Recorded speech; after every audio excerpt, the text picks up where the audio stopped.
Hello, we'll come here in Genesis chapter 48 and we're going to talk about the patriarchal blessing of the sons of Joseph. And here is the blessing of a father, Jacob, and we're going to see more into this, how important this patriarchal blessing transpired throughout these generations in the Israelites. And we're going to begin here in verse 1. It says, "And it came to pass after these things that one told Joseph, Behold, thy father is sick. And he took with him his two sons, Manasseh and Ephraim." Now, here you see Joseph, he now knows that his father won't last long. And he knows that his father won't make it. And this is a sign, again, this is 17 years this man has came and dwelt in Egypt. And Jacob has been in Egypt for 17 years, almost died in Canaan. But now he's sick, and this is almost in his last days, and he's in his deathbed. So now Joseph, his son, took his two sons, Ephraim and Manasseh, and for a blessing. And then it says here in verse 2, "And one told Jacob and said, Behold, thy son Joseph cometh unto thee. And Israel strengthened himself and sat upon the bed." Here, they told him that Joseph is on the way, and Joseph is come to see him. And this man strengthened himself with the last strength he had. Probably here at this point in time, this is the last strength that he will have. And here in verse 3 it says, "And Jacob said unto Joseph, God Almighty appeared unto me at Luz in the land of Canaan and blessed me." See, Jacob now at old age, and he remembers this encounter he had with God. You see, this encounter he had at Luz. Of course, this Luz place later was called Bethel. And he says that God came and blessed him. And first of all, when a person is dying, he or she leaves out a lot of things that are not irrelevant, that are completely irrelevant, and speaks of things that are relevant. And all things considered, this was an important event in Jacob's lifespan, this encounter he had with God at Bethel. And that is what God did for Jacob. It was that God blessed him. He blessed him. And what was this blessing? And then he says here in verse 4, it says, "And said unto me, Behold, I will make thee fruitful, and multiply thee, and I'll make of thee a multitude of people, and I'll give this land to thy seed after thee for an everlasting possession." He says, Behold, I will make you fruitful, and I'll multiply you, and I'll make the people, multitude of people out of you. This is a multitude of people that promise. And I said, I will give them this land, speaking of Bethel, speaking of the land of Canaan. And he says, for an everlasting possession. And this is the thing God had been coming in the days of the patriarchs. Abraham first, Isaac, and now Jacob. God has been consistent with this promise. He says, I will make thee fruitful, and I'll make you a multitude of people, and I will give this land to thy seed for an everlasting possession. Now, the land of promise here is Canaan, you see, and this is the land Jacob is speaking about here. He's speaking about the land of Jacob. He's in Egypt, and he's saying that the Lord has promised the land of Canaan to him. But this promise of multiplying them is not contingent with the land. You see, Israel is to multiply with or without the land being without them being on the land. Basically, it's not contingent with them being in Canaan, but they are in Egypt, and eventually you're gonna see they're gonna multiply, and almost to the point that they become a threat to the Egyptians. But here, their inheritance is is to the land of Canaan. The place they were to be is in the land of Canaan, the land God promised to them to be. And in verse 5 it says, "And now thy two sons, Ephraim and Manasseh, which were born unto thee in the land of Egypt, before I came unto thee unto Egypt, are mine. As Reuben and Simeon, they shall be mine." Now, Jacob claims these two sons of Joseph, and he made a claim of it, the Ephraim and Manasseh. And then he says, as his sons, they are going to have the inheritance just as Reuben and Simeon. And this is a big thing here, because now they are now going to be placed among the 12 tribes of Israel. And you're going to see much here that this patriarch promised. Here it says in verse 6, it says, "And thy issue which thou begettest after them shall be thine, and shall be called after the name of their brethren in their inheritance." In other words, they will become one of the tribes of Israel, because they will be claimed by Jacob, not Joseph. They will be claimed by Jacob, but from them too, their children is going to be Joseph's inheritance afterwards. You see, because this is going to be Ephraim and Manasseh are going to become a tribe, and Joseph's lineage afterwards is going to be their children of Ephraim and Manasseh. But here it says he will bless them as an inheritance along with Joseph's brethren. And this is a big thing here. And it says in verse 7, it says, "And as for me, when I came from Pandan, Rachel died by me in the land of Canaan in the way, when yet there was but a little way to come to Ephrath, and I buried her there in the way of Ephrath. The same is Bethlehem." Now, Jacob talked about Rachel here, and you see her death was a heartbreak for Jacob. You see, that he still remembers the event today. Like he's dying and he still remembers the event. How God appeared when he came out of Pandanaram, and they were journeying to Ephrath, to Bethel, from Ephrath. And then by the way to Ephrath, Rachel died. She died on the way. And Bethlehem, again, this is Bethlehem Ephrath. It's called also a place of fruitfulness. And it's a place near Bethel. And this woman never made it to Ephrath, but she came close to it. And this was a great heartbreak for this man, Jacob, and he had hopes to take her to meet where he encountered God in Bethel. And this is 20 years he has been with this woman, and this is, the place this is a woman he really loved, and he was probably have hopes to take her to see his father Isaac. But she died on the way, and again was a big heartbreak. And moreover, this Ephrath is going to be a place where Christ is going to be born later.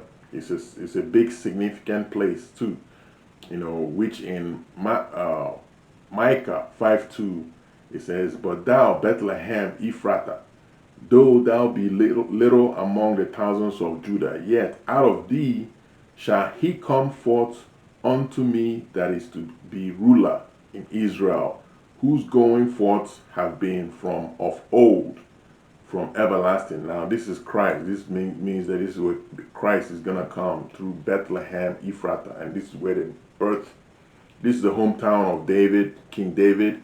but also this is the birthplace of Christ here.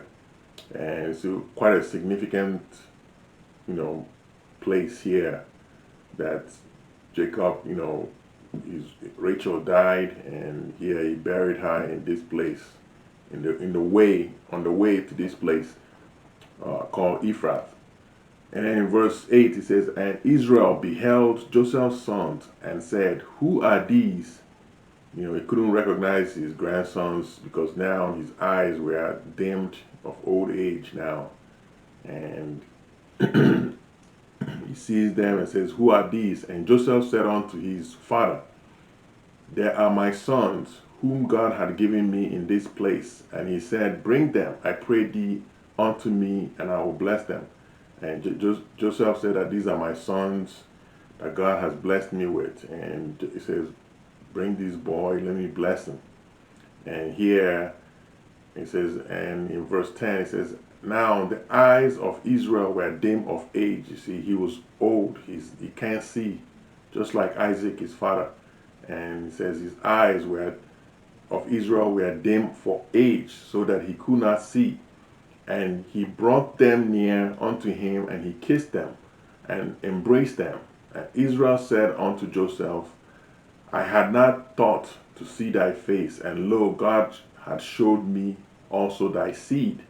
And Jacob never thought that he was going to see his younger son Joseph ever again, and not to mention his grandkids. And this was God's mercy and grace, you see, that was bestowed on this man in the latter days. And this is who God is. God is merciful.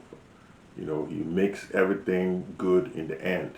See, God uses different circumstances to, chasten us, but in the end, he makes everything good. And this man is able to see his grandkids and, glorify God. He said, Lo, God has shown me also thy seed.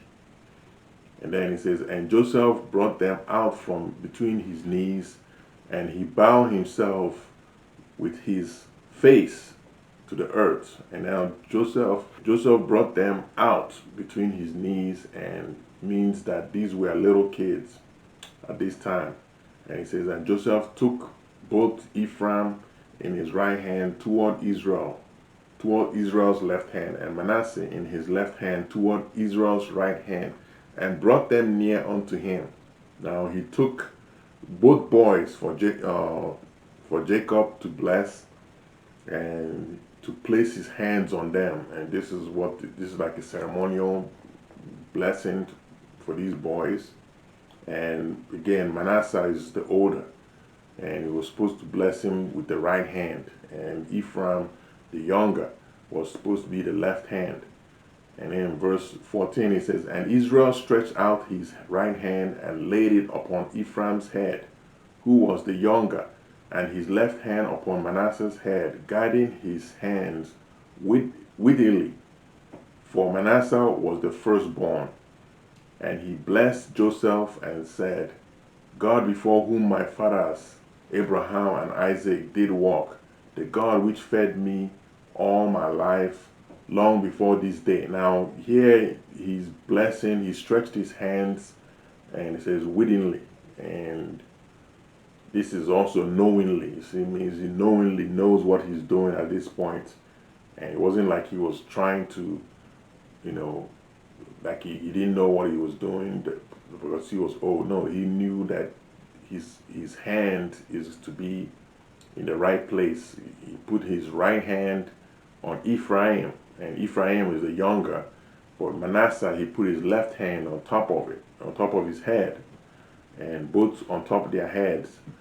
And Manasseh was supposed to be the firstborn, supposed to be on the right hand with his right hand because he was the firstborn. And but this man, knowing what he's doing, and now he blessed Joseph's sons. And he says in Hebrew 11 verses 21, it says, By faith Jacob, when he was dying, blessed both the sons of Joseph and worshipped leaning on top of his staff. Again, this is a patriarchal blessing that has been taking place here. And now he continues on with his blessing. He says, and the angel which redeemed me from all evil, bless the lads, and let my name be named on them, and the name of my fathers, Abraham and Isaac, and let them grow into a multitude in the midst of the earth. Now, Jacob, as noted previously concerning the angel, now he once wrestled with this angel in Peniel, and this angel is Christ. This is not a regular angel, because he said this angel redeemed me. Now the angel does not redeem, first of all, and a regular angel does not redeem anyone, and nor change the names of anyone or even bless anyone. But this is not a regular angel. This was Christ. This is a pre-incarnated Christ, and as an angel. Now, in the form of a man, wrestled with Jacob in Peniel, and he says, "My name Israel." Now he continue on. He said, "My name Israel will be named on these children. My name Ephraim and Manasseh are to be named as part of the nation of Israel," because he claimed them. He claimed them that these are his sons, and see, they are to become among the 12 tribes of Israel.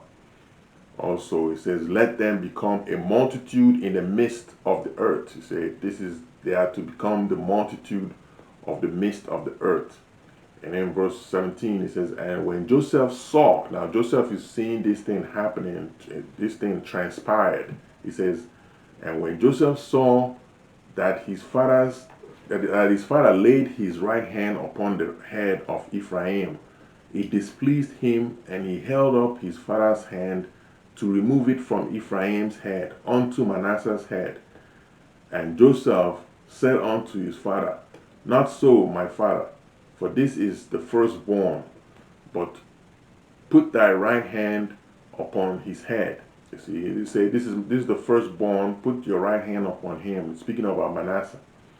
And you see, Joseph saw the oldest was, placed on the left, and it displeased him now. And you see, every man wants his firstborn, to inherit and follow his footsteps here, and this man, it displeased him, but God is sovereign. You see, God is sovereign, and it is important to rest in God's sovereignty.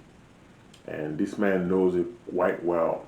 If anybody that knows how sovereign God is Jacob, because Jacob was the younger. Esau was the oldest. But here you see this, he knows the sovereignty of God.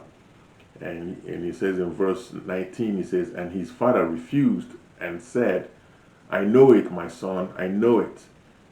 He also shall become a people, and he also shall be great. But truly his younger brother shall be greater than he, and his seed shall become a multitude of nations." You see, Joseph attempts for his father to switch his hands, and his father refused and said that I know. He knows what he's doing at this point. Although he's old and almost senile, but again, he knows exactly what he's doing. And you see, Jacob was, after all, the younger one, and he knows well about God's sovereignty. And he said that Manasseh will be great, but Ephraim will be greater than he. And he says that his seed shall become a multitude. And then in verse 20, he says, "And he blessed them that day, saying, Indeed shall Israel bless, saying, God make thee as Ephraim and as Manasseh. And he set Ephraim before Manasseh." He set Ephraim before Manasseh. And he says, "Indeed shall Israel be blessed, and God make thee as Ephraim and Manasseh." And he says, "And Israel said unto Joseph, Behold, I die, but God shall be with you and bring you again unto the land of your fathers." He says, "I die," but again, he made the act of this declaration, an act of faith here. He says that God, proclaims that God will bring you again unto the land of your fathers. And Joseph eventually is going to die in Egypt, but He's going to be brought back in a coffin in about 300 or 430 years later by Moses. You see, and that's in Exodus 13. Exodus 13 verses 15, when the Israelites exiled out of Egypt. And continue on, he says in verse 22, he says, moreover, I have given to thee one portion above thy brethren, which I took out of the hand of the Amorite with my sword and with my bow. Now, you see, Jacob says to Joseph, he says, I will give you an inheritance, one above your brother, meaning 2 tribes will come out of you. But again, he says also, a land I have gotten from the Amorite, from the hand of the Amorite, and with my bow, with my sword and my bow. And again, what is he talking about regarding the Amorites? You know, perhaps he was talking about when he went to Shechem, and from the children of Hamor, he purchased this land in Genesis chapter 33 verses 19. He purchased a parcel of land, and again from the Amorites. And the word Amorite here is one of the person that is not covenant, a person that is not covenant with God, and it somehow denotes evil. Also in countries like the Canaanites and beyond, all these things, there are persons that are uncovenant people. Again, he says, I took you by my bow and my sword. So, you know, this is Jacob's own personality, you know, claiming things in his own strength that he did it. But here, this place is where in Joshua 24 verses 32, Joseph is going to be buried in that land, in the place he bought, in a place Jacob, his father, bought the parcel of the land, because that's where eventually his bones were going to be buried 430 years later. And that's in Joshua 24 verses 32. It says, and the bones of Joseph, which the children of Israel brought up out of Egypt, buried there in Shechem, in a parcel of ground which Jacob bought of the sons of Hamor, the father of Shechem, for 100 pieces of silver, and it became an inheritance of the children of Joseph. See, this is the land he's making claim. He says, I took it out of the hand of the Amorite. Well, we will continue on with the patriarchal blessing of Jacob in the next chapter, in Genesis chapter 49. So until then, precious saints, God bless.